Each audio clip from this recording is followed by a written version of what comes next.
বাংলাদেশের বাইরে পৃথিবীর বিভিন্ন প্রান্তে যেখান থেকে চ্যানেল আই দেখছেন আপনাদের সকলকে সাদর আমন্ত্রণ তৃতীয় মাত্রা দেখবার জন্য। প্রিয় দর্শক, ত্রয়োদশ জাতীয় সংসদ নির্বাচন এবং গণভোট নিয়ে তৃতীয় মাত্রার এই বিশেষ আয়োজন সরাসরি তৃতীয় মাত্রায় স্টুডিও থেকে প্রচারিত হচ্ছে। আমরা গত দুদিন ধরে নির্ধারিত সময়ের বাইরে অনেকটা সময় এই নির্বাচনের নানা দিক এবং বাংলাদেশের রাজনীতির নানা বিষয় নিয়ে কথা বলেছি এবং নির্বাচনোত্তর পরিস্থিতি কী দাঁড়াবে, আগামী দিনে সরকার কী করবে সেগুলো নিয়ে কথা বলেছি। বিভিন্ন বিষয়ে বিশেষজ্ঞরা আমাদের সঙ্গে এই আলোচনায় যুক্ত হয়েছিলেন বিভিন্ন পর্যায়ে। আজকেও নির্বাচন নিয়ে কথা বলবার জন্য ইতিমধ্যেই ফলাফল আনুষ্ঠানিকভাবে পুরোটা না জানা গেলেও যেটুকু বেসরকারিভাবে এবং বিশেষ করে আঞ্চলিক নির্বাচন কমিশনের অফিসগুলো থেকে জানা গেছে, তাতে বাংলাদেশ জাতীয়তাবাদী দল বিএনপি এবং তার মিত্ররা বলা যেতে পারে ল্যান্ডস্লাইড ভিক্টরি, 2/3 বেশি আসন পেয়ে তারা বিজয়ী হয়েছেন এবং একক দল হিসেবেও বিএনপির এই বিজয় অর্থাৎ 2/3 বেশি আসন এবং তার মিত্রদের যোগ করলে সংখ্যাটা বেশি। জামায়াত ইসলামীর একটা বড় উত্থান ঘটেছে এই নির্বাচনের মধ্য দিয়ে ভোটের বিচারে এবং আসন সংখ্যার বিচারে। এত আসন তারা অতীতে কখনো পায়নি, তারা এবং তাদের মিত্ররা। একই সঙ্গে যেটা বোঝা গেছে যে ইসলামিক দলগুলোর যে ভোট বাংলাদেশের ইতিহাসে আমরা বিভিন্ন সময় বিভিন্নভাবে দেখেছি, সেই ভোট সবটাই আসলে এখন জামাতের অনুকূলে, জামাত ইসলামের অনুকূলে। নির্বাচনের ফলাফল তারা গভীর রাত পর্যন্ত যেই সংবাদ সম্মেলনে তাদের কথা যেটা আমরা বুঝেছি, বিশেষ করে জামাতের আমিরের মুখ থেকে, নির্বাচনের ফলাফল তারা মোটামুটিভাবে মেনে নিয়েছেন এবং অনেকেই যেরকম একটা অস্থিতিশীলতা তৈরি করবার আশঙ্কা করছেন, বিশেষ করে তাদের যে বয়ান যারা তৈরি করেন পৃথিবীর বিভিন্ন প্রান্ত থেকে, তারা যেভাবে গত কয়েকদিন ধরে কথা বলছিলেন সেখান থেকে সরে এসে আসলে জামাত এবং তার মিত্ররা এই নির্বাচনের ফলাফল নিয়ে একটা ভবিষ্যৎমুখী রাজনীতি এবং কল্যাণকামী রাজনীতি করবার অঙ্গীকার করেছেন। বাংলাদেশ জাতীয়তাবাদী দল বিএনপির পক্ষ থেকে বিএনপি চেয়ারম্যান তারেক রহমান সবাইকে অভিনন্দন জানিয়েছেন, শুভেচ্ছা জানিয়েছেন এবং তিনি বিজয় মিছিল না করবার জন্য বলেছেন এবং প্রতিপক্ষের উপরে কোনো ধরনের অসদাচরণ বা অন্য অন্যায় আচরণ না করবার জন্য বলেছেন, কোনো প্রতিশোধ প্রতিহিংসা রাজনীতি না করবার জন্য এবং আজকে দেশের সকল মসজিদ মন্দির গির্জা অর্থাৎ সকল উপাসনালয়ে প্রার্থনা করবার জন্য বলেছেন। তার প্রয়াত মা এবং সাবেক প্রধানমন্ত্রী বেগম খালেদা জিয়া সহ সবার জন্য, দেশবাসীর জন্য প্রার্থনার কথা বলেছেন। এবং আমরা লক্ষ্য করেছি যে যুক্তরাষ্ট্রের ঢাকাস্থ যে দূতাবাস, তারা তারেক রহমান এবং তার সরকারের সঙ্গে কাজ করবার কথা বলেছেন এবং একসাথে কাজ করবার কথা বলেছেন এবং শুভেচ্ছা জানিয়েছেন। অন্যদিকে ভারতীয় প্রধানমন্ত্রী নরেন্দ্র মোদীও শুভেচ্ছা জানিয়েছেন তার এক্স হ্যান্ডেলে। আজকে তৃতীয় মাত্রায় কথা বলবার জন্য আমার সঙ্গে স্টুডিওতে রয়েছেন সেন্টার ফর গভর্নেন্স স্টাডিজ সিজিএসের নির্বাহী পরিচালক এবং ইস্ট ওয়েস্ট ইউনিভার্সিটির অর্থনীতির শিক্ষক, যিনি মূলত ভূ রাজনীতি এবং ভূ অর্থনীতি নিয়ে কাজ করেন। পারভেজ করিম আব্বাসী গত দুদিন ধরেই তিনি আমাদের সঙ্গে বিভিন্ন পর্যায়ে আলোচনায় যুক্ত ছিলেন। আমাদের সঙ্গে নতুন যুক্ত হয়েছেন হাসান মামুন। হাসান মামুনও অর্থনীতির ছাত্র, সাংবাদিক, কলামিস্ট। আমাদের সঙ্গে যুক্তরাষ্ট্র থেকে যুক্ত হচ্ছেন বাংলাদেশ জাতীয়তাবাদী দল বিএনপি কেন্দ্রীয় নির্বাহী কমিটির তথ্য ও প্রযুক্তি বিষয়ক সম্পাদক AK ওয়াহিদুজ্জামান অ্যাপোলো লেখালেখিও করেন। স্বাগত আপনাদের তিনজনকেই এবং অ্যাপোলো, আপনাকে অভিনন্দন, যেহেতু আপনার দল বিজয়ী হয়েছে এবং একটা বড় ভিক্টরি আপনাদের জন্য। আমি আলোচনাটা পারভেজের কথা আমরা শুনেছি এর আগে, পারভেজকে একটু পরে পারভেজের কাছ থেকে শুনতে চাই। হাসান মামুন, আপনাকে দিয়ে শুরু করতে চাই। পরে আমরা বিজয়ীর কণ্ঠস্বর না হয় একটু পরেই শুনি, বিজয়ীর একটু অপেক্ষা করুক। এই নির্বাচনের ফলাফল এবং নির্বাচনের পরিবেশ কেমন দেখলেন আপনি? প্রথম কথা হচ্ছে যে আমরা তো ভালো নির্বাচন বলতে বুঝি 1991 সালের নির্বাচন, সেটা একটা দৃষ্টান্ত হয়েছিল। জি, সেটাও একটা মানে গণতন্ত্রের উত্তরণের নির্বাচন ছিল সামরিক শাসন থেকে। তো সেটার সঙ্গে তুলনা করলেও আমরা বলবো যে এই নির্বাচনটা আরও বেশি সহিংসতা মুক্ত। মানে পরিসংখ্যানের দিক থেকে দেখলে দেখা গেছে যে মানে একটা গুলিও ফোটেনি, একজন মানুষও হত্যাকাণ্ডের শিকার হয়নি, যদিও কিছু মৃত্যুর ঘটনা ঘটেছে অন্যভাবে। আচ্ছা, হাতিয়াতে একটা সহিংসতার ঘটনা ঘটেছে, সেখানেও কেউ মারা যায়নি। তো এর বাইরে কিন্তু সেই রকম কোনো ঘটনা নেই। আমরা তো আশঙ্কায় ছিলাম যে অবৈধ অস্ত্র উদ্ধার তেমন হয়নি, বিপজ্জনক সন্ত্রাসী গ্রেপ্তার তেমন হয়নি, এবং স্বরাষ্ট্র উপদেষ্টার কিন্তু এক ধরনের সমালোচনা করা হচ্ছিল, আমরাও করেছি, যে উনি নির্বাচনের পরিবেশ তৈরি করতে পারেননি, এর মধ্যে নির্বাচন এসে গেছে। এখানেও এক সভায় মানে আমি বলেছিলাম। তো আমাদের আশঙ্কা থেকে এগুলো বলা, এগুলো নিশ্চয়ই এমনি এমনি বলা না। কিন্তু দেখা গেল যে রাজনৈতিক দলগুলোর মানে সদিচ্ছাপূর্ণ অংশগ্রহণে আমি বলবো, এবং জনগণের মানে স্বতঃস্ফূর্ততায় সরকারেরও ভূমিকা ছিল, আর সেনাবাহিনীর একটা মানে আমি বলবো যে খুবই দায়িত্বপূর্ণ ভূমিকা ছিল। আমরা দেখেছি সেনাপ্রধান শুরু থেকে কিন্তু নির্বাচনের ব্যাপারে খুবই দৃঢ়চেতা ছিলেন। উনি তো গণ অভ্যুত্থানের পরপরই কিছুদিনের মধ্যে রয়টার্সকে বলেছিলেন এটা স্মরণ করতে, দ্রুত নির্বাচন চাইছিলেন, আরো আগেই নির্বাচন ডিসেম্বরের মধ্যে নির্বাচন চেয়েছিলেন, 18 মাসের মধ্যে গণতন্ত্রে উত্তরণের কথা বলেছিলেন, এবং আমরা পাশে থাকবো এই কথা বলেছিলেন। সেনাবাহিনী কিন্তু পাশে ছিল। সেনাবাহিনী একটা বিশেষ আইনগত স্ট্যাটাস নিয়ে দায়িত্ব পালনে ছিল, এবং একটা বিষয় কিন্তু বলতে হবে যে 17-18 মাসের মধ্যে সেনাবাহিনী শেষ মুহূর্তে যখন আসলে সেনাবাহিনী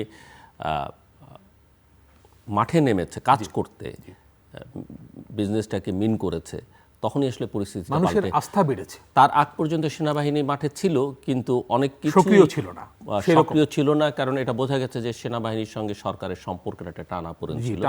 কিন্তু তারেক রহমানের স্বদেশ প্রত্যাবর্তন, তার নিরাপত্তা নিশ্চিদ্র করার চেষ্টা এবং সবকিছু মিলিয়ে তখন সেনাবাহিনীও একটা কনফিডেন্সটা আমার কাছে মনে হয় যে রাজনৈতিকভাবে জিল্লুর ভাই তারেক রহমানের ভূমিকা এবং প্রাতিষ্ঠানিকভাবে সেনাবাহিনীর ভূমিকা, প্রধানের বিশেষ করে সেনাপ্রধানের ভূমিকা, সেনাপ্রধানের ভূমিকা, তাকে নানা ধরনের উস্কানি দেওয়া হয়েছে দেশের ভেতর থেকে বাইরে থেকে, নানা রকম ট্র্যাপ, দুদিন আগেও তো নানা রকম ট্র্যাপ তৈরির চেষ্টা হয়েছে, আমরা লক্ষ্য করেছি, কিন্তু উনি কোনো ট্র্যাপে পা দেননি।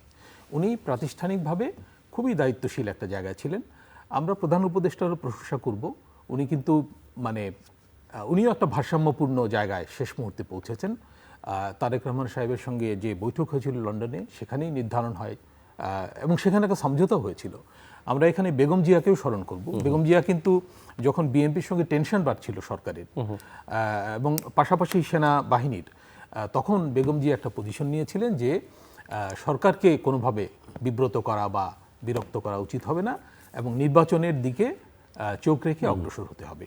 তো সেই চেষ্টাটা বিএনপি করে গেছে, তার ফলও পেয়েছে। এবং আমি বলবো যে বাংলাদেশের মানুষ দুবার বিএনপিকে মানে পুরস্কৃত করেছে, একটা 91 সালে অপ্রত্যাশিতভাবে কিছুটা, আর একটা হচ্ছে এবারও কিন্তু আশঙ্কা ছিল যে জামায়াত হয়তো এর চেয়ে অনেক বেশি ভালো করবে এবং বিএনপি এর চেয়ে অনেক খারাপ করবে, এরকম আশঙ্কা কালকে সকাল পর্যন্ত ছিল। মনে করা হচ্ছিল যে, আমার কাছে মনে হচ্ছে যে সেটা এক ধরনের, যদি সেটাও হতে পারতো যদি সশস্ত্র বাহিনীর ভূমিকাটা এরকম না থাকতো, হতো কিনা ফলাফল অন্যরকম হতো। কিন্তু স্বাভাবিক প্রক্রিয়া আসলে জামাতে যা পেয়েছে এটাও চাইতে ভালো কোনো অবস্থাতেই করবার না। 91 এর সঙ্গে আরেকটা পার্থক্য আছে, এবং জামাতের এই ভালো করার এই ভালোটা আসলে তাদের কতটা ভালো সেটাও আলোচনার দাবি রাখে, যেখানে আওয়ামী লীগ অনুপস্থিত। এবং আমার মনে হয় আরেকটা সেনাবাহিনীর সঙ্গে বিএনপির চেয়ারম্যানের সঙ্গে আওয়ামী লীগকেও একটু বলতে হবে যে তারা অতীতে ভুল ত্রুটি অন্যায় সবকিছু করবার পরও এই নির্বাচনটাকে তারা, আওয়ামী লীগ নির্বাচনটা কিন্তু শান্তিপূর্ণভাবে হতে দিয়ে, তারা এটা করতে দেওয়া যাবে না, হবে না, হয়তো কতখানি করতে পারতো না পারতো, কিন্তু আওয়াজটাও তারা তোলেনি। ক্যাপাসিটি কতখানি আছে সেটা একটা বড় প্রশ্ন, কিন্তু যেটুকু ক্যাপাসিটি আছে সেটারও ব্যবহার করার চেষ্টা করেনি। প্রতিবেশীদের নিয়ে অনেক কথা হয়েছে, প্রতিবেশীরাও চেয়েছে যে নির্বাচনটা হয়ে যায়। আমরা কিন্তু এই আলাপগুলো করছিলাম যে ভারত বোধহয় নির্বাচন হতে দিচ্ছে। আবার আপনার কাছে ওয়াহিদুজ্জামান অ্যাপেলো, আপনার কাছ থেকে শুনতে চাই বিজয়ী দলের উপলব্ধি এবং লড়াইটা তো আসলে মাঠে যতখানি ছিল তার চাইতে বেশি ছিল সাইবার ওয়ার্ল্ডে, সামাজিক যোগাযোগ মাধ্যমে, এবং সেখানে সেই লড়াইয়ে আপনার একটা মুখ্য ভূমিকা পালন করতে হয়েছে তথ্য প্রযুক্তি বিষয়ক সম্পাদক হিসেবে, আমরা জানি কম বেশি। তো আপনার কাছ থেকে শুনতে চাই যে আপনার এই ফলাফলের বিশ্লেষণ কি, এই যে 2/3 বেশি আসনে বিজয়ী, সেখানে উপলব্ধিটা কি, অনুভূতিটা কি? এবং আমাদের কাজ হচ্ছে যেহেতু প্রশ্ন করা, চ্যালেঞ্জ করা, খুঁচিয়ে দেখা, ত্রুটি বিচ্যুতি ধরিয়ে দেবার চেষ্টা করা। 2/3 আসনের একটা বড় ঝুঁকি আমরা সবসময় দেখেছি। যারা এই 2/3 আসন পায় বা বাংলাদেশের অতীতে পেয়েছে, তারা আসলে তাল আর সামলাতে পারে না। তো এই অভিজ্ঞতা বিএনপিরও হয়েছে অতীতে 2/3 পেয়ে, এবং তার পরিণতটিও আমরা দেখেছি। তো সেখান থেকে আসলে এবারের রিয়ালাইজেশন বা আপনি যতখানি জানেন বলে আপনার কাছে মনে হয়? ধন্যবাদ জিলুর ভাই। এটা তো সত্যি, কিন্তু আপনি আমাদের চেয়ারম্যান মহোদয়ের একটা কথা কিছুদিন আগে শুনেছেন কিনা, উনি বক্তব্যে বলেছেন, একটা সাক্ষাৎকারে বলেছেন, স্পাইডারম্যান সিনেমার একটা ডায়ালগ আছে, উনি ওইটা খুব হ্যাঁ, জি জি জি জি জি, যে বড় ক্ষমতার সাথে বড় রেসপন্সিবিলিটিও কিন্তু চলে আসে। তো এই যে 213 সিট, এটার সাথে সাথে অবশ্যই রেসপন্সিবিলিটি আসে সবাইকে কন্ট্রোলে রাখা। আর আহ, দেশটাকে আমরা আসলে কি অবস্থায় পাচ্ছি, দেশের অর্থনীতিকে কি অবস্থায় পাচ্ছি, এটা তো অডিট না করে বোঝা যাবে না, তাই না? আমার ধারণা, যতটুকু বুঝতে পারছি বাইরে থেকে, একটা বড় ধরনের অর্থনৈতিক চ্যালেঞ্জের মধ্যে পড়তে হবে নতুন সরকারকে দেশ পরিচালনার ক্ষেত্রে। তারপরে হচ্ছে যদি বিরোধী দল যদি সহযোগিতা না করে, তারা যদি অসহিষ্ণু হয়ে ওঠে, সেটার একটা প্রবলেম ক্রিয়েট করবে। তারা তো সহযোগিতার জন্য সরকারই থাকতে চায়। দেখেন, আমি একটা এক্সাম্পল দেই। আহ, বাংলাদেশ বারবার এই ধরনের সুযোগ হারিয়েছে, আর হারানো উচিত না। আমি এক্সাম্পল দেই, যখন ইন্ডিয়া স্বাধীন হলো, ইন্ডিয়া স্বাধীন হওয়ার পর আহ, আহ, গান্ধী কিন্তু ইকে বললেন যে ঠিক আছে, তোমরা সরকার তৈরি করো, আর আর যারা যাদের ছিল তারাও স্বাধীনতা আন্দোলনের সাথে ছিল, যে তোমরা বিরোধী দল তৈরি করো। কারণ বিরোধী দল না থাকলে সরকার কিন্তু একটা চেক এন্ড ব্যালেন্সের মধ্যে থাকে না। তো জামায়াতে ইসলামী অনেকগুলো সিট পেয়েছে, তাদের ইতিহাসের অনেক মানে রেকর্ড, এটা একটা বড় রেকর্ড। প্লাস তাদের ভোটের পার্সেন্টেজ কিন্তু কম না। এটা ডেফিনেটলি এটার ব্যাখ্যা আছে, ব্যাখ্যা চাইলে আপনারা চাইলে আমি দিতে পারবো, যেহেতু এই অনলাইন নেটওয়ার্কটার দায়িত্ব আমাকে দেওয়া ছিল নির্বাচনের দায়িত্ব হিসেবে, প্লাস আমি দলের আইটি সম্পাদক। তো আমি জানি কিভাবে কি হয়েছে, আমি ব্যাখ্যা করতে পারবো। তারপরে বলবো যে এটা তো যারা অ্যাটলিস্ট ভোটটা দিয়েছেন তারা তো বুঝেই দিয়েছেন, এবং তারা এখন এটাকে ওন করবেন। নিশ্চয়ই সরি হবেন না যে আল্লাহ কি করলাম, ভোট কেন দিলাম, তা নিশ্চয়ই বলবেন না। তো এই এই শক্তিটা নিয়ে জামাত ইসলামী কিন্তু এই যেটা বললেন যে বিএনপি 213 সিট, এই 213 সিটকে কিন্তু তারা এই শক্তিটা নিয়ে একটা চাপের মধ্যে রাখতে পারবেন, যেন আমরা ডিরেইল না হই, আমরা যেন লাইনচ্যুত না হই, আমরা যেন সঠিক পথে থাকি, আমরা যেন দেশের উন্নয়নের পথে থাকি, আমরা যে কমিটমেন্টগুলো করেছি, আমরা যে ম্যানিফেস্টো দিয়েছি, আমরা যেন সেগুলোর মধ্যে থাকি। দেখেন, এই ম্যানিফেস্টো কিন্তু অনেক দিনের পরিশ্রমের ফল। এই পলিসিগুলো, যেমন আমার আইসিটি পলিসি, এটার মধ্যে অনেক বিখ্যাত বিখ্যাত মানুষ এটার মধ্যে ইনপুট দিয়েছেন, এবং ঘন্টার পর ঘন্টা আমাদের চেয়ারম্যান মহোদয় তাদের সাথে উনি নিজে বসে বসে এগুলো বোঝার চেষ্টা করেছেন যে কেন এটা প্রয়োজন, কি করব। তো আমরা যেন এটা সঠিকভাবে বাস্তবায়ন করতে পারি, এর জন্য ডেফিনেটলি বিরোধী দলের সহযোগিতা আমাদের লাগবে। হ্যাঁ, যারা মন্ত্রণালয়ে দায়িত্ব পাবেন, যারা ক্যাবিনেটে থাকবেন, তাদেরও লাগবে, সরকারেরও লাগবে। এবং সেই জন্যই একটা শক্তিশালী বিরোধী দল দরকার। ওনারা যদি সরকারে চলে আসেন, তাহলে তো এটা আর বিরোধী দল যদি না থাকে, তাহলে তো সবাই ওই একই হবে, যেটা আওয়ামী লীগ আর জাতীয় পার্টি মিলে করেছে। এইটা আমি মনে করি না সঠিক। আপনি কি মনে করেন যে যেটা আপনি বলছেন, এবং মিস্টার তারেক রহমানও বলেছেন, যে শক্তিশালী বিরোধী দল দরকার গণতন্ত্রের জন্য, গণতন্ত্র চর্চার জন্য? আরেকটা ইস্যু হচ্ছে যে বাংলাদেশে আমরা বিভিন্ন সময় দেখেছি যে সরকারগুলো আসলে সিভিক স্পেসটা দিতে চায় না। সো বিরোধী দলের বাইরেও যে নাগরিক সমাজের জন্য, গণমাধ্যমের জন্য যে স্বাধীনতা এবং মুক্ত সমালোচনা করবার অধিকার, যেটা হয়তো সবসময় যৌক্তিক নাও হতে পারে, যৌক্তিক হওয়াই কাঙ্ক্ষিত এবং বাঞ্ছনীয়, কিন্তু না হলেও এই স্পেসটা থাকবে কি না, আপনি কি মনে করেন? কতখানি থাকবেন, কতখানি এটা কিন্তু এটা ওনার একটা কমিটমেন্ট, এটা কিন্তু ওনার একটা কমিটমেন্ট। এবং ওনার অতীত কর্মকাণ্ড যদি আপনি দেখেন, ওনাকে নিয়ে কিন্তু অনেক কার্টুন হয়, অনেক মিম তৈরি হয়, উনি মজা পান এগুলোতে। আসলে অনেক সময় আমরা আমাদের নিয়ে যখন করা কিন্তু বিরক্ত হই না। বিরোধী দলের থেকে মজার সরকারে গিয়ে মজাটা তো কারণ উনি তো সরকারে ছিলেন, আগে জিল্লুর আগে রহমান কিন্তু আগে সরকারে ছিলেন ছিলেন। আগে ছিলেন হ্যাঁ, তখনও হয়েছে ওনাকে নিয়ে কার্টুন। উনি কি কাউকে কিছু বলেছেন? আমার তো মানে মনে হয় আগে বিএনপির সরকারে কোনো ছিলেন, আগে তো বিএনপির আনুষ্ঠানিকভাবে উনি ব্যক্তিগতভাবে ছিলেন না। আমরা আশা না, করি যে আমরা তারপর উনার আশা মাকে করি নিয়ে হয়েছে, কারণ আমরা উনার মাকে নিয়ে হয়েছে, আশা করি কি আমরা হয়েছে। আমাদের স্মরণ আছে যে বেশ কয়েক মাস আগে একটা ওনাকে নিয়ে একটা কার্টুন উনি নিজেও শেয়ার করেছেন, ওনাকে নিয়ে আঁকা একটা কার্টুন সোশ্যাল মিডিয়াতে। আরেকটা প্রশ্ন হচ্ছে যে বাংলাদেশের কালচারে, রাজনৈতিক সংস্কৃতি আমরা দেখেছি উইনার্স টেক অল, যারা বিজয়ী হয় তারাই সব কিছু খেয়ে ফেলে, সব কিছু তাদের মনে করে, অন্যদের জন্য কিছু রাখতে চায় না, দিতে চায় না। আপনি কি মনে করেন? আমি একটু আপনার সঙ্গে বেশি কথা বলছি তো, কারণ আপনার আলোচনার সূত্র ধরে ওনাদের আলোচনা করতে খানিকটা সুবিধা হবে। না, সবকিছু খেয়ে ফেলতে চায়, সবকিছু নিয়ে নিতে চায়, এই বিষয়টা তো এরকম না। বিষয়টা হচ্ছে যে আপনি যদি একটা সরকার, একটা ইনস্ট্রুমেন্ট আপনি যদি রান করতে চান, আপনি যদি ওইটা নিজের দায়িত্বটা যদি আপনার উপরে থাকে, আপনি নিশ্চয়ই এমন কাউকে দিয়ে এটা চালাতে যাবেন যার উপর আপনি কনফিডেন্স পান।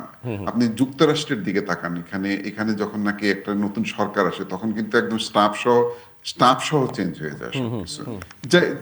যে যার কমফোর্টেবল, যার সাথে কাজ করতে অভ্যস্ত, যাকে দিয়ে কাজ হবে মনে করে তাকে নিয়ে আসে, তাই না? আমি এখানে একটা চাকরি করি, আমি যখন আমার টিম তৈরি করি কোনো একটা অ্যাসাইনমেন্ট, এটা শুধু এইটি প্র্যাকটিস।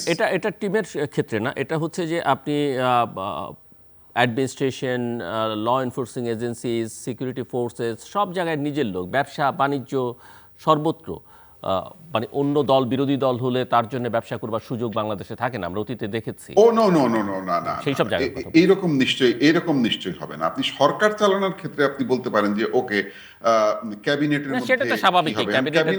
ক্যাবিনেটে তো আমরাও চাইবো না যে আপনি জামাত থেকে বা আওয়ামী লীগ থেকে এনে আরেকজনকে দিয়ে করেন, কিন্তু অফকোর্স আমরা হয়তো চাইবো এই যে সংসদীয় কমিটি যেগুলো হবে সেগুলোতে তো বিরোধী দলের তারা থাকবেন, তারা ওখানে ইনপুট দিতে আপনি তো পারবেন। চেয়ারম্যানের সঙ্গে ক্লোজলি দীর্ঘকাল ধরে কাজ করছেন, জাস্ট আপনি কি ওনার মাইন্ডসেটের কথা আমাদের খানিকটা বলছেন? আমি জানি যে এই প্রশ্নের উত্তর দেওয়া হয়তো খুব একটা আপনার জন্য স্বস্তিকর না হতে পারে। আমি সেরকম করছি না, আমি শুধু একটা ধারণা পেতে চাইছি যে যেহেতু আপনি টিমের কথাটা উল্লেখ করেছেন, কি ধরনের টিম উনি গঠন করতে চান। অবশ্যই ওনাকে যেটা করতে হবে, ওনার যা আছে তা দিয়ে তার মধ্য থেকে করতে হবে, উনি তার জোর করে বাইরে থেকে হায়ার করতে পারবেন না। আর হায়ার করলে কি হয় সেটা আমরা গত 17-18 মাসে দেখেছি। সো আমরা চাইবো যে উনি ওনার ভেতর থেকেই করবেন, কিন্তু কি ধরনের টিম করতে চান বলে ধারণা? আমার যতটুকু মনে হয় উনি খুব দক্ষ টিম তৈরি করতে চান, যেটা মনে হয়েছে, এবং যেটা মনে হয়েছে যে দেশের জন্য যেটা ভালো কাজ করবে, শুধু এইভাবে চিন্তা না করে যিনি দলের বড় নেতা, ইনি দলের গুরুত্বপূর্ণ নেতা, ওনাকে মন্ত্রণালয়ে দেয়, এরকম না চিন্তা করে উনি সম্ভবত চিন্তা করবেন যে ফার্স্ট ফেজটা অ্যাটলিস্ট খুব ভালো দক্ষ লোক দিয়ে, মানে যারা পারফর্ম করতে পারবে, পারফর্ম বেসড এই করবেন। ডেফিনেটলি সিনিয়র নেতারা সেখানে থাকবেন, ওনারাই সিদ্ধান্ত নেবেন একসাথে বসে। উনি কখনোই একক সিদ্ধান্ত নেন না, আলোচনা করেই নেন, এবং সেটার মধ্যে আমরা ওখানে ঢুকতে পারি না, ওটা স্ট্যান্ডিং কমিটির মধ্যে। আমি ওনার মাইন্ডসেটটা আপনি যেটা বোঝেন সেটাই বুঝতে চেয়েছি, মানে আপনারটা যে সঠিক হবে তা না, আপনি যেটুকু বুঝেছেন সেটুকুই বুঝতে চেয়েছি। আমি যেটা বুঝি যে এটা উনি আমি নিশ্চিত যে উনি খুব একটা ভালো ক্যাবিনেট উপহার দেবেন। ওকে, গুড। আমরা আশায় থাকলাম, এবং সেটা দেখবার জন্য খুব বেশি সময় যেন আমাদের অপেক্ষা না করতে হয়। এটা অবশ্য বর্তমান সরকারেরও একটা এখানে ভূমিকা আছে যে তারা কত দ্রুত পাওয়ারটা ট্রান্সফার করতে চান, এবং যত দ্রুত হবে দেশের জন্য তত কল্যাণকর হবে। পারভেজ, আপনার সঙ্গে গত দুদিন আমরা অনেকগুলো বিষয় নিয়ে আলোচনা করেছি। আমরা আসলে আগেই বলছিলাম যে রেফারেন্ডাম এবং এই পার্লামেন্ট ইলেকশন একসঙ্গে করাটা ঠিক হচ্ছে না, এবং তাতে করে রেফারেন্ডামের যে গুরুত্ব সেটা হারিয়ে যাবে, এবং বাস্তবত সেটা হারিয়েও গেছে। 12,77,00,000 ভোটারের মধ্যে মাত্র 41 লক্ষ প্লাস ভোটার আসলে গণভোটে পার্টিসিপেট করেছে এখন পর্যন্ত। যে ফিগারটা কিন্তু আমরা অ্যাকুরেট ফিগারটা পাচ্ছিও না সেই অর্থে। সো আপনার কাছ থেকে বুঝতে চাই যে, এবং অন্তত 3টে জেলায় তো আমরা জানি একেবারে নো ভোট বিজয়ী হিল ট্র্যাক্সে। এই রেফারেন্ডাম আসলে কতখানি, যদিও আমরা জানি যে বিএনপির আসলে নিজস্ব আগে 31 দফা, তারপরে তার ম্যানিফেস্টো আছে, তার এখন 2/3 আসন আছে, তার জন্য এটা ম্যান্ডেটরি নেই। অনেকে এটা বোঝাবার চেষ্টা করছেন যে এই জুলাই চার্টারটা একটা নৈতিক ইস্যু। প্রধান উপদেষ্টা গতকালকেও বলেছেন যে সংসদ নির্বাচন তো গুরুত্বপূর্ণ, কিন্তু তার চেয়ে অধিক গুরুত্বপূর্ণ হচ্ছে বা খুবই গুরুত্বপূর্ণ হচ্ছে গণভোট। কিন্তু মানুষের আসলে সেই অর্থে আমরা দেখলাম যে ভোটারদের আগ্রহ নেই। সো গণভোট, জুলাই চার্টার, বিএনপির অঙ্গীকার, আপনি কিভাবে দেখেন? মানে এই জায়গায় বিএনপির পজিশন কি হওয়া উচিত এখন? দেখুন, খারাপই লাগে যে যখন আপনি আমাকে এইখানে প্রোগ্রামে আসবে, অন্য জায়গায় আসে, কেন জানি মানুষ ইন্টারিম গভর্নমেন্টে নিয়ে এমন আলাপ দেয় যে মানুষ মনে করে ইন্টারিম গভর্নমেন্টের সাথে ব্যক্তিগত বিদ্বেষ আছে। এমন কিছু না, কিন্তু বিগত 18 মাস ধরে আমি আবার প্রথমে শুরু করে দিই, কেন যতদূর মনে হয় বিদায়ী সরকার। তো আমি ধন্যবাদ দিব ডক্টর ইউনূসের গভর্নমেন্টকে যে আমাদের অনেকেরই এক্সপেকটেশন বা পারসেপশনের বাইরে মোটামুটি একটা ফেয়ার, একটা পিসফুল একটা ইলেকশন করার জন্য। এবং অবশ্যই সেনাবাহিনীর এখানে আমি বলবো যে প্রধানকে, বিএনপিকে এবং জামাতের কর্মী যারা আছে এবং আওয়ামী লীগের যারা হচ্ছে সাপোর্টার, তারা সবাই বাংলাদেশের সাধারণ জনগণ কিন্তু এটাতে সহযোগিতা করেছে। সো এবং আমার খুব ভালো লাগলো হচ্ছে, আমি আপনার প্রশ্নের উত্তরটা দিচ্ছি, কিন্তু আমার অ্যাপোলো ভাইয়ের কথাগুলো বললো যে এটা হচ্ছে একটা রিস্ট্রেন্ট আছে, এক ধরনের একটা সংযম আছে কথার মধ্যে। এবং এমনকি যে জনাব তারেক রহমান যেখানে দেখাতে চাচ্ছেন যে রাজনীতি করার যে এখানে উনি একটা গুণগত পরিবর্তন আনতে চান এবং অঙ্গীকারবদ্ধ, এই জন্য বিজয় মিছিল যেটা করাটা, এটাকে যখন উনি বন্ধ করেছেন, বা এখানে হচ্ছে জুম্মার সময় এখানে বা যে যার মতো ধর্মের অনুযায়ী প্রার্থনা করে খোদার এখানে দরবারে এখানে হচ্ছে শুকরানা জানা, আমি বলি যে এটা অত্যন্ত ভালো জিনিস। এটা হচ্ছে যে morning shows the death, at least it's a positive tone. আচ্ছা, এখন আপনার কথাতে আসি হচ্ছে রেফারেন্ডাম, কেন ওটাতে এখন অ্যাভয়েড করে লাভ নেই। দেখুন, এটা হচ্ছে যে একই জিনিস, জুলাই অগস্ট 2024 সালের যে গণ অভ্যুত্থান হয়েছিল, যেটা ছাত্ররা সামনের সারিতে নেতৃত্ব দিয়েছিল, সেটাকে এই অন্তর্বর্তীকালীন সরকার এটাকে মনোপোলাইজ করা। এনসিপির কিছু হচ্ছে যে গুটি কয়েক যেখানে হচ্ছে সেলফ টাইটেল, যেখানে ছাত্র নেতারা ওরা বলেছিল যে এটা হচ্ছে তাদেরই হচ্ছে ব্যক্তিগত সম্পত্তি।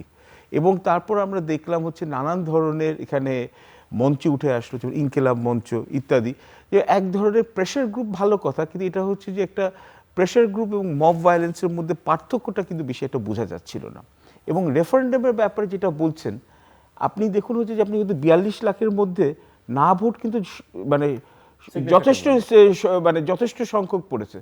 এইটা হচ্ছে ডিরেক্ট ইনডাইটমেন্ট যারা হচ্ছে যে আপনার এখানে যে আপনার যে এখানে এই সো কল্ড জুলাই চার্টারের জন্য যেখানে যারা করেছে কমিটি, বাইরের থেকে যে আমাদের এক্সপার্ট, অ্যাপোলো ভাই কি বলছে, বাইরের থেকে যে এক্সপার্ট এখানে যে সব আমাদেরকে অন্তর্বর্তী সরকার এখানে যাদেরকে নিয়ে আসছে, আমাদের করদাতার টাকায়, কেউ তো মাগনা করে নাই, তো এখানে হচ্ছে করদাতার টাকায় গাড়িতে চড়ে এই যে বিশাল বড় একটা জিনিস করলেন, যেখানে আমাদের ওয়েল মিনিং মানে যারা হচ্ছে যে আমাদের পশ্চিমা এখানে যে বন্ধুরা, যারা অনেক সময় বাংলাদেশের যে সোসাইটি, এটা আগের কথা বলছি, বাংলাদেশের সমাজে কমপ্লেক্সিটি বুঝে না, ওই একটা জিনিস করলো, মানুষের কাছে ডিসেমিনেশন তো হয় নাই। এত বড় কমপ্লিকেটেড একটা জিনিস, যেটা হচ্ছে আপনি এটা চেক অ্যান্ড ব্যালেন্স করবেন সংবিধানের জন্য, যাতে এখানে আপনার separation of judiciary, separation of legislative assembly এবং এখানে হচ্ছে যে অপোজিশন ও গভর্নমেন্টের মধ্যে চেক অ্যান্ড ব্যালেন্স হবে, এটাকে আপনি কোনো মতে এখানে হচ্ছে নোট অফ ডিসেন্টের কথা আপনি তো এখানে তোয়াক্কাই করলেন না সবগুলো রাজনৈতিক দলের সাথে, এবং এটা নিয়ে ডিসকাশনই হলো না।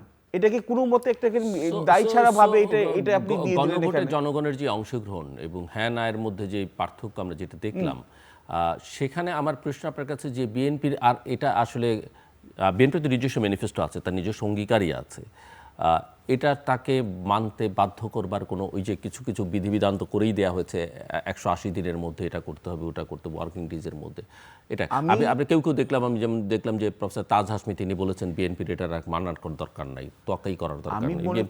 বিএনপি কি করবে, এটা হচ্ছে বিএনপির এখানে নেতৃবৃন্দরাই তারা হচ্ছে ডিসাইড করবে এবং জনগণের পালস, আমি বলছি জনগণের পালস নিয়ে ওরা ডিসাইড করবে। কিন্তু আমার কথা হচ্ছে there is a real hunger for change, যে একটা পরিবর্তনের জন্য এবং সুশাসনের যদি এখানে আলামতগুলো যদি বিএনপি তার প্রথম 90 দিনে, আমি বলবো যে মানুষের কনফিডেন্সটা পাওয়ার জন্য প্রথম 3 মাস আমরা বলি হানিমুন পিরিয়ড, আমরা সব ছেড়ে দিই এখানে, কিন্তু আমি বলবো হচ্ছে যে hit the iron while it's hot. তো এখানে হচ্ছে প্রথম 90 দিনেই যদি আপনি সুশাসনের আলামতগুলো আপনি যেতে করতে পারেন, তাহলে আপনার এই জুলাই অগস্ট চার্টারের নামে যেটা দিচ্ছে ওটার দরকারই পড়ে না। আমি বলছি না যেটাকে অ্যাভয়েড করেন, কিন্তু এবং এটাও ঠিক আমি just একটা কথা বলে দিই যে জুলাই অগাস্ট চার্টারে এখানে কথা বলে চোখ লাল করে অসভ্যতা করে রাস্তা আটকে দিবে, এটাও হচ্ছে বিএনপি এখানে যে যাকে স্বরাষ্ট্র উপদেষ্টা করবে, জনগণকে জিম্মি করে মানুষের ঢাকা শহর এবং বাংলাদেশের যে ভোগান্তিটা হচ্ছে, এই আইন শৃঙ্খলার যে অবনতি হয়েছে, এটাকেও শক্ত হস্তে দমন করতে হবে। গণতন্ত্র মানে মানে বিশৃঙ্খলা না, গণতন্ত্র মানে হচ্ছে মানুষকে জিম্মি করে রাখা না, গণতন্ত্র মানে হচ্ছে যে মব ভায়োলেন্সের নামে হচ্ছে যেখানে বিল্ডিংয়ে আগুন দেওয়া না, গণতন্ত্র মানে হচ্ছে বাংলাদেশের এখানে ব্যবসা বিনিয়োগ এবং বিশ্বের বাজারে এখানে কলঙ্কিত করা না। তো এইটার ব্যাপারে বিএনপিকে শক্ত করতে হবে। জুলাই অগস্টের ব্যাপারে নিশ্চয়ই নেগোসিয়েশন হবে, কিন্তু বিএনপির হাতে এখন অনেক কার্ডস আছে। মূল কথা যে আমরা যে পরিস্থিতির মধ্য দিয়ে এসেছি, আমরা আসলে পরিবর্তনটা দেখতে চাই এবং প্রথম দিন থেকে, আপনি তো 100 দিন বলেছেন, আমি প্রথম দিন থেকে দেখতে চাই, যেটা অ্যাপোলো খানিকটা বলছিলেন যে অ্যাপোলোর সঙ্গে আলোচনা হচ্ছিল যে ক্যাবিনেট কি হবে, ক্যাবিনেট দেখেও আসলে ধারণা করা যাবে যে প্রাইম মিনিস্টার আসলে কি করতে চান। প্রথম দিনে আগে থেকে শুরু হয়ে গেছে। আমি জিলুর ভাই এটা বলে শেষ করে দিই, কেন এই যে বিজয় মিছিলটা করা হচ্ছে না, এটাও একটা পজিটিভ সাইন। অফকোর্স আমি বলবো যে you have to give credit where it's due. Jamaat ইসলামের প্রতিক্রিয়া আমরা সর্বশেষ যেটা দেখছি যে তারা তাদের সোশ্যাল মিডিয়া পেজে বলছে যে সবাইকে ধৈর্য ধরবার জন্য এবং জোটের আনুষ্ঠানিক কর্মসূচির জন্য অপেক্ষা করতে বলেছে, এবং তারা যেটা বলছে যে নির্বাচনের ফলাফল প্রক্রিয়া নিয়ে তারা অসন্তুষ্ট। বিভিন্ন আসনে 11 দলীয় জোটের প্রার্থীদের অল্প ব্যবধানে এবং সন্দেহজনকভাবে পরাজিত হওয়া, বেসরকারিভাবে ফলাফল ঘোষণায় বারবার অসঙ্গতি বানানো তথ্য প্রকাশ, ভোটার উপস্থিতির হার প্রকাশে নির্বাচন কমিশনের অনীহা, প্রশাসনের একটি অংশের বড় একটি দলের প্রতি ঝুঁকে থাকার ইঙ্গিত, এ সবই ফলাফল প্রক্রিয়ার স্বচ্ছতা নিয়ে নিঃসন্দেহে গুরুতর প্রশ্ন উত্থাপন করে। হাসান মামুন, আমরা তো দেখেছি যে 1991 সালের নির্বাচন, সেখানে বারবার ফিরে যেতে হয়। সেই নির্বাচনেও কিন্তু সূক্ষ্ম কারচুপির অভিযোগ, যারা পরাস্ত হয়েছিলেন, আপনার জিল্লুর ভাই মনে আছে নিশ্চয়ই, সূক্ষ্ম কারচুপির কথাটা কিন্তু তখন আমরা শুনেছিলাম। আমার কাছে কিন্তু এই যে বিবরণ, অভিযোগের বিবরণ শুনে সেই কথাটা মনে হচ্ছে। তো যারা পরাস্ত হয় তারা নানা রকমভাবে তাদের কর্মী সমর্থকদেরও কিন্তু আশ্বস্ত রাখার চেষ্টা করে যে আমাদের পরাজয়টা সেই রকম বড় রকম হয়নি। আমি এর আগে বলছিলাম যে জামায়াত এর চেয়ে ভালো করতে পারে, এই প্রচার কিন্তু ছিল সারা দেশে, এবং আমার মনে হয় যে একটা সংগঠিত প্রচারও ছিল। আমরা রিকশায় উঠলে, বাসে উঠলে শুনতাম, সিএনজিতে উঠলে শুনতাম, এবং এই রকম কথাও শোনা যাচ্ছিল যে জামায়াত কিছু লোককে নিয়োজিত করেছে, অনলাইনে তো বটে, অফলাইনেও হাইপ তোলার জন্য, যে জামায়াত বিপুলভাবে জয়যুক্ত হচ্ছে, নারীর অংশগ্রহণ বাড়লে বিরাট ব্যবধান হবে, তরুণদের অংশগ্রহণ 44% তরুণ, তাদের অংশগ্রহণ বাড়লে বিরাট ব্যবধান হবে এবং একটা হাং পার্লামেন্ট হয়ে যাবে, এইসব কথাবার্তা কিন্তু ছিল। তো সেটা হয়নি, সেটা হতে পারতো না তা না। আমরা যে মানে পদ্ধতির মধ্য দিয়ে এই আসন বন্টনের মধ্যে যাই, ফার্স্ট পাস দ্য পোস্ট, সেখানে তো অনেক অঘটন ঘটে। যেমন 2001 সালে আমরা দেখেছি যে দুই দলেরই সমান ভোট ছিল, 40% প্রায়, কিন্তু এক দল 193 আসন পেয়েছিল, আরেক দল 62 আসন পেয়েছিল। এটা কিন্তু ঘটে। তো আমরা দেখতে চাইবো যে জামায়াতের ভোট কতটা হয়েছে, সেটাও কিন্তু একটা মানে জামায়াতকে আশ্বস্ত করতে পারে। আমার মনে হয় যে জামায়াতের ভোট কম পড়েনি। এই খবরগুলো আমরা নিশ্চয়ই অ্যানালিসিস করব। এবং জামায়াত তো যখন এককভাবে ভোটে অংশ নিয়েছে তখন 2-3টা আসনের বেশি কখনো পায়নি। জামায়াত যে 18টা 17টা আসন পেয়েছে সেটা আসন সমঝোতার সময় কিংবা জোটে নির্বাচনে অংশগ্রহণের মাধ্যমে। ফলে জামায়াত কিন্তু অনেক ভালো করেছে। এবং সবচেয়ে বড় কথা আমি বলবো, জামায়াত একটা মেইন স্ট্রিম পলিটিক্যাল পার্টি হিসেবে ইমার্জ করেছে এই নির্বাচনের ভেতর দিয়ে। জামায়াত কিন্তু সেরকম মেইন স্ট্রিম পলিটিক্যাল পার্টি ছিল না, একটা আঞ্চলিক দলের মতো ছিল, যেমন জাতীয় পার্টি।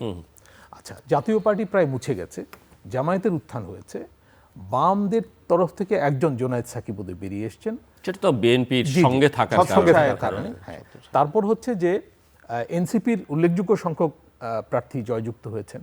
এটা তো আমরা ভাবিনি, অনেকেই আমরা বলেছিলাম যে একটা আসনেও জিতবে না, অনেকেই কিন্তু বলেছিলাম, কিন্তু 4-5 জন জিতে এসছেন এবং তারা ভালো, অনেক আসনে তারা ভালো ভোট পেয়েছেন। তারপর জামায়াতের আমির সাহেব কিন্তু জেতার কথা ছিল না, এক ধরনের আশঙ্কা ছিল যে উনি হেরে যাবেন। তারপরে ইভেন তারেক রহমান সাহেব ঢাকায় হেরে যেতে পারেন, এই রকম প্রচারণাও কিন্তু ছিল, এবং অল্প ব্যবধানে উনি জিতেছেন, তাই না? তো নাহিদ ইসলাম জেতার কথা আমরা ভাবিনি, কিন্তু নাহিদ ইসলাম অল্প ভোটে 2000 ভোটে জিতেছেন। তো এই নির্বাচনটা কিন্তু সব দিক থেকে ইন্টারেস্টিং। এবং জামায়াতকে, আমার মনে হয় জামায়াত তাৎক্ষণিকভাবে এগুলো বলছে, মনে হয় না যে এই ফল বর্জন করবে, কারণ এটা তাদের জন্য সবচেয়ে ভালো ফল। আসনের দিক থেকে আমার ধারণা আমার মনে হয় ভোটের সেই দিক থেকে প্র্যাগম্যাটিজমটা তারা হ্যাঁ দেখাবে। অবশ্যই জামাত একটা ম্যাচিউরড পলিটিক্যাল পার্টি এবং ডাক্তার শফিকুর রহমানের নেতৃত্বে জামায়াত কিন্তু উন্নতি করেছে। আর এবার ভালো পারফর্ম করতে পারলে যদি বিরোধী দলে থেকে আর ওয়াহিদুজ্জামানরা যদি সেই অর্থে ডেলিভার করতে না পারেন 2031-এ তাদের জন্য একটা বড়, বিএনপির জন্য বড় পরীক্ষা সামনে। বিএনপির জন্য পরীক্ষা মানে জামাতের জন্য একটা বড় সুযোগ তৈরি হবে, তারা সুযোগ যদি এবং সেইভাবে পরীক্ষা সব পক্ষের কনস্ট্রাকটিভ জন্য, পলিটিক্স সব পক্ষের করতে জন্য। পারেন। আপেল আমাদের হাতে খুব বেশি সময়ও নেই, যেহেতু আমরা নির্বাচন সংক্রান্ত নানা অনুষ্ঠানের মধ্যে আছি। আমি একটু আপনার কাছে কয়েকটা জিনিস ছোট ছোট একসঙ্গে বুঝতে চাই। একটা হচ্ছে যে আমরা তো গণমাধ্যমের স্বাধীনতা চাই, সামাজিক যোগাযোগ মাধ্যমে যেটা আমরা বিগত সরকারের আমলে একেবারেই আইন কানুন দিয়ে বেঁধে রাখা হয়েছিল। ফেসবুকে অনেকে লাইক কমেন্টসও করতে চাইতেন না। এই জায়গাটাকে আমরা এক ধরনের অবারিত থাকুক সেটা আমরা অবশ্যই চাই।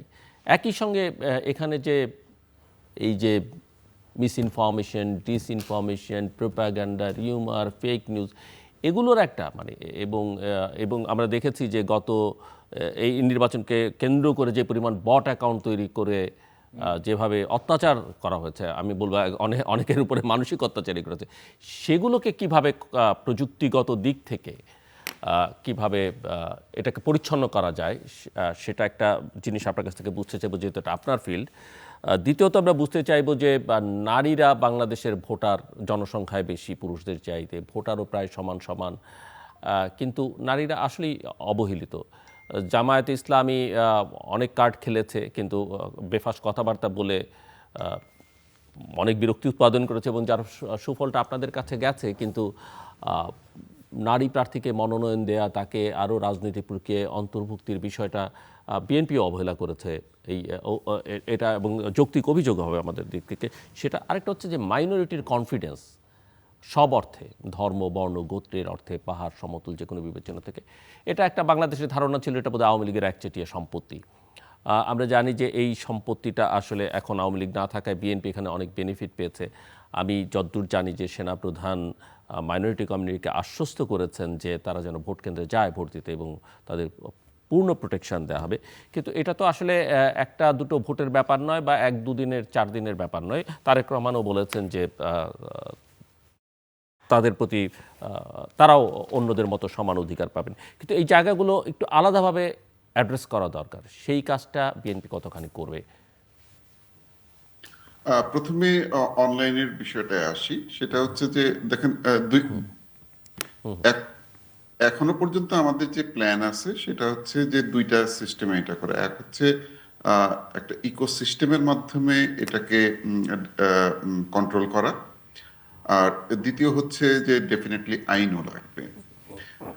আমরা ওই কোনো ড্রাকোনিয়ান আইন করতে চাই না, মানে নিবর্তনমূলক কোনো আইন আমরা করতে চাই না। আমরা চাই এমন আইন করতে যে আইনে একজন যে গঠনমূলক সমালোচনা করতে চাচ্ছেন অথবা একটু কড়া ভাষাতেই সমালোচনা করতে চাচ্ছেন, হয়তো একটু ভুল তথ্য দিয়েও সমালোচনা করতে চাচ্ছেন, তিনি করুন। যদি তিনি ভুল তথ্য দিয়ে সমালোচনা করেন, সেটা অডিয়েন্স যারা তারা যেন এটাকে ধরে, তারা যেন এটাকে রিজেক্ট করতে পারে, তার জন্য একটা ইকোসিস্টেমও থাকা দরকার। আমরা আশা করি এটা থাকবে। ফ্যাক্ট চেকার বা এই ধরনের যারা আছে তারা এটাকে ফ্ল্যাগ করবে এবং এই ক্ষেত্রে একটা ব্যবস্থা এখানে আসবে। এক হচ্ছে এটা। দ্বিতীয় হচ্ছে সাইবার ক্রাইম, যেগুলো দেখেন দুঃখজনক, এটা অত্যন্ত দুঃখজনক। এবং এইটা দিয়ে আমি এখানে আছি, এখানে অনেকেই আমাকে বলে যে আপনারা যে ডিজিটাল সিকিউরিটি অ্যাক্ট যেটা শেখ হাসিনা করেছিল এটার বিরোধিতা করেন, এই যে দেখেন এইভাবে তো মেয়েদেরকে তাহলে হ্যারাস করতে পারতো না। সত্যি কথা, এই জামায়াতে ইসলামীর যে বট বাহিনী, এরা গত 1.5 বছরে নারীদেরকে যেভাবে অসম্মান করেছে, যত ধরনের নোংরা কথা বলেছে, মানে আমার ভাবতে অবাক লাগে যে এরকম একটা ইসলামিক দল, থিওলজিক্যাল পার্টি এইভাবে নারীদেরকে নোংরাভাবে আক্রমণ করবে, এটা বিশ্বাসের বাইরে। এবং দেখেন এটার রেজাল্ট কিন্তু পাওয়া গেছে। যেই 3 জন জামাতের বড় নেতা যারা নাকি নারীদের নিয়ে উল্টাপাল্টা কথাবার্তা বলেছেন, তাদের 2 জন কিন্তু হেরে গেছেন ইলেকশনে। গোলাম পারওয়ারের মতো একজন ব্যক্তি, উনি ইলেকশনে হারবেন, উনি কিন্তু 2001 সালেও কিন্তু উনি এমপি ছিলেন, তো উনি এই ইলেকশনে হারবেন এটা খুবই অস্বাভাবিক একটা বিষয় ছিল। এক মামুনুল হক দেখেন, উনি হেরে গেছেন, এবং শফিক সাহেব উনি টায় টায় কোনোভাবে, আমি ডেফিনেটলি উনার পাশ করা নিয়ে আমি জানি না, কিছু তো একটা নিশ্চয়ই এখানে আন্ডারস্ট্যান্ডিং এর বিষয় আছে, কারণ আমি জানতাম শেষ পাওয়া পর্যন্ত মানে ফর্ম 16 যেগুলো সেগুলো যোগ করে তো মিল্টনে গিয়েছিল। আচ্ছা, এইখানেও ইয়ে আছে যে এই যে ওরা যে হাইপ তুলেছিল, এটা একটু বলি যে আব্বাস ভাইয়ের ক্ষেত্রে এখন ওরা যেটা করতেছিল সেটা হচ্ছে ওদের পেজ থেকে, এবং এই যে পিনাকি টিনাকি এরা যারা আছে কয়েকজন, তারা তাদের আইডি থেকে যেটা করছিল, একটা নাম্বার দিয়ে দিচ্ছিল, সাদা কাগজে লেখা একটা নাম্বার। ওটা দিয়ে তো হয় না। আপনি যে ভোটার, আমাদের যে সিস্টেম আমরা তৈরি করেছিলাম সেটা হচ্ছে প্রত্যেকটা ভোট কেন্দ্রে কি বলে প্রিজাইডিং অফিসার, তিনি একটা ফর্ম 16 সিগনেচার করে ওটা টানিয়ে দেবেন না, জাস্ট ওইটার ছবি আমাদেরকে হোয়াটসঅ্যাপে পাঠিয়ে দিতে হবে। দিলে আমরা প্রত্যেকটা আসনের প্রত্যেকটা সাথে সাথে আমরা পেয়ে যাচ্ছি, আমরা টালি করে আমরা রেডি করে ফেলতেছি রেজাল্ট। এখন যেটা বলছে যে আমরা আগে আগে কেন রেজাল্ট ডিক্লেয়ার দিতে পারছি, ভাই এটা তো কোনো অবৈধ কাজ তো আমরা করি নাই। আমরা জাস্ট ফর্ম 16 এর তথ্যগুলোকে যোগ করেছি, যোগ করে আমরা বলে দিছি মির্জা আব্বাস পাস করছেন। তো তোমরা যদি মনে করো যে তো এটা ভুল তথ্য, তোমরা চ্যালেঞ্জ করো যে ওই ফর্ম 16টা ভুল আছে, পোস্টাল ভোট যোগ করবে। একটু শেষ করে আনতে হবে, জাস্ট 1 মিনিট সময়ের মধ্যে প্লিজ। ওকে, আর এইটা সো অনলাইনটা এইভাবে আমরা ডেফিনেটলি করবো। আর একটা যে সংখ্যালঘুদের যে কথাটা বললেন, দেখেন সংখ্যালঘুরা যদি আমাদেরকে অবিশ্বাস করত, তাহলে নিশ্চয়ই তাদের সেন্টারগুলোতে আমাদের প্রার্থী বিজয়ী হতো না। তারা নিশ্চয়ই ভরসা পেয়েছে, তারা একটু আমি কিন্তু অবিশ্বাসের কথা বলছি না, আমি বলছি যে একটা পার্মানেন্ট, এটা তো ধরেন একটা বিশেষ পরিস্থিতির নির্বাচন বিশেষভাবে হয়েছে, সেটা একটা পার্মানেন্ট কনফিডেন্সের জায়গায় তাদেরকে নেয়া, তারা যেন নিজেদেরকে আইসোলেটেড মনে না করে, সংখ্যালঘু মনে না করে, সেরকম একটা জায়গায় নেয়া। এটা কিন্তু আমাদের চেয়ারম্যান, আমি সংখ্যালঘু কথাটা বললাম আপনাদের কাছ থেকে শুনি, চেয়ারম্যান মহোদয় কিন্তু এটা বলতে চান না উনি, যে দেখেন এখানে সংখ্যালঘু সংখ্যাগুরু এই কথাটা বললে উনাদেরকে আমরা আরো সংখ্যালঘু করে দিচ্ছি, এগুলো বলারই দরকার নেই। মানে টার্মিনোলজির চাইতে বড় হচ্ছে যে তাদেরকে আসলে কি, জি, যেমন এই যে আমি একসময় কালা কানুন বলতাম, ব্ল্যাক ল বলতাম। দেখেন অ্যাপোলো, আপনি নিজে কালো মানুষ, আপনি কালা কানুন বললে মানুষকে কালো বলা ঠিক না, আপনি এটাকে ড্রাকোনিয়ান ল বলেন, আপনি এটাকে নিবর্তনমূলক আইন বলেন, কালা কানুন বলেন না, তাহলে যারা কালো মানুষ তারা কিন্তু মন খারাপ করবে। আচ্ছা অ্যাপোলো জাস্ট ওনার কাছ থেকে অনেক কিছু শিখেছি, আমি নিজেই শিখেছি ওনার কাছ থেকে। আমরা ভবিষ্যতে আবার এই বিষয় নিয়ে আরো বিস্তারিত আগামী দিনগুলোতে আলোচনা করব। জাস্ট ক্লোজিং রিমার্কস হিসেবে পারবে যে 1 মিনিট করে হাসান মাহমুদ। আমার কাছে মনে হয় যে এখন বলে যে uneasy lies the head that wires the crown. ক্ষমতা যে মাথা, মানে যেখানে যার মাথার উপর যেখানে মুকুট পড়ে থাকে, তার মাথায় অনেক মাথা ব্যথাও থাকে। জনাব তারেক রহমান যদি এখানে যেভাবে মনে হয় বিএনপি এখানে এমপিদের এখানে ডিসিশন হবে, আর বিএনপি এখানে স্ট্যান্ডিং কমিটির ডিসিশন হবে, যতদূর মনে হচ্ছে উনি হচ্ছেন সম্ভাব্য প্রধানমন্ত্রী ভবিষ্যতে ইনশাআল্লাহ। উনাকে প্রমাণ করতে হবে একটি জিনিসই, যে উনি শুধু বিএনপির প্রধানমন্ত্রী নন, উনি বিএনপি জামায়াতে ইসলামী এবং যারা আওয়ামী লীগ এখানে যারা হচ্ছে সমর্থন করতো, বাঙালি অবাঙালি, এখানে হচ্ছে যে পাহাড়ি সমতল 18 কোটি বাংলাদেশের হচ্ছে প্রধানমন্ত্রী হবেন। এবং দেশকে যে এই যে রাজনৈতিক, অর্থনৈতিক, ভূ রাজনৈতিক যেখানে এতগুলো চ্যালেঞ্জ আছে, সেইগুলো এখানে হচ্ছে দক্ষ নেতৃত্ব দিয়ে একটি টলারেন্ট এবং একটা ইনক্লুসিভ এবং একটা প্রোগ্রেসিভ বাংলাদেশের জন্য উনি জায়গা দিবেন, যেখানে নারীরা এগিয়ে থাকবে এই দেশের প্রত্যেকটি ক্ষেত্রে। জি, আমি প্রত্যাশা করব যে বিএনপি তো আমরা জানি একটা মধ্যপন্থী দল, বর্তমান বাস্তবতায় বিএনপির কিন্তু সুযোগ তৈরি হয়েছে একটা উদারনৈতিক দল হিসেবে এমার্জ করার। আওয়ামী লীগের অ্যাবসেন্সে এই সুযোগটা বেড়েছে আমার ধারণা। তো এই সুযোগটা বিএনপির দল হিসেবে নেওয়া উচিত, এবং পলিসিতে ইনক্লুসিভনেস বাড়িয়ে, বিএনপি কিন্তু রেইনবো নেশনের কথা গণ অভ্যুত্থানে অনেক আগে বলেছিল, তখন কেউ জানতো না যে দেশে গণ অভ্যুত্থান হবে। তো এই রেইনবো নেশন তৈরিতে, এবং এই যে অহেতুক কতগুলো বিভাজন আমরা তৈরি করে আছি, এই বিভাজনের ঊর্ধ্বে উঠে একটা জাতি গঠনের পথে কিন্তু যেতে হবে। এই নির্বাচন কিন্তু জাতি গঠনের নির্বাচন। নতুন করে যে ডক্টর ইউনূস বলেছেন নবজন্ম বা ইত্যাদি নতুন বাংলাদেশ, এটা একর্থে ঠিক যে আমরা অনেকগুলো প্রতিষ্ঠানকে গড়ে তুলব এই নির্বাচনের ভেতর দিয়ে, এবং একটা গণতন্ত্রকে প্রাতিষ্ঠানিক রূপ, যেটা 90-এর গণ অভ্যুত্থানও ছিল অপূর্ণ আছে, সেটাকে বাস্তবায়ন করার পথে এগিয়ে যেতে হবে, এবং এক্ষেত্রে প্রয়োজনীয় সংস্কারগুলো অবশ্যই সাধন করতে হবে। অনেক ধন্যবাদ একেএম ওয়াহিদুজ্জামান, হাসান মামুন এবং পারভেজ করিম আব্বাসী। মূল কথা যেটা, যে বাংলাদেশকে একটা উদারনৈতিক বাংলাদেশ, প্রগতিশীল বাংলাদেশ, আধুনিক বাংলাদেশ হিসেবে গড়ে তুলতে হবে। দায়িত্বটা পড়েছে তারেক রহমানের উপরে এবং তার দল এবং মিত্রদের উপরে। তবে উনি একা সব বদলে দিতে পারবেন এটা আশা করা সমীচীন হবে না। ওনাকে সবাইকে মিলে সহযোগিতা করতে হবে এবং বাংলাদেশটা যেন সবার হয়, উনি যেন সবার প্রধানমন্ত্রী হন, আর সেটাই প্রত্যাশা, এবং সেটা হলেই আসলে উনি সফল হয়েছেন বলা যাবে। এবং এখানে সবচেয়ে বেশি সহযোগিতা যাদের দরকার ওনার, সেটা হচ্ছে ওনার দলের নেতা কর্মীদের। তারা কতখানি সহযোগিতা করবেন তার উপরই নির্ভর করবে উনি কতটা স্বস্তির সঙ্গে শান্তির সঙ্গে দেশটাকে পরিচালনা করতে পারছেন, নেতৃত্ব দিতে পারছেন। আমাদের সঙ্গে থাকবার জন্য অসংখ্য ধন্যবাদ। আপনার সবার জন্য শুভকামনা।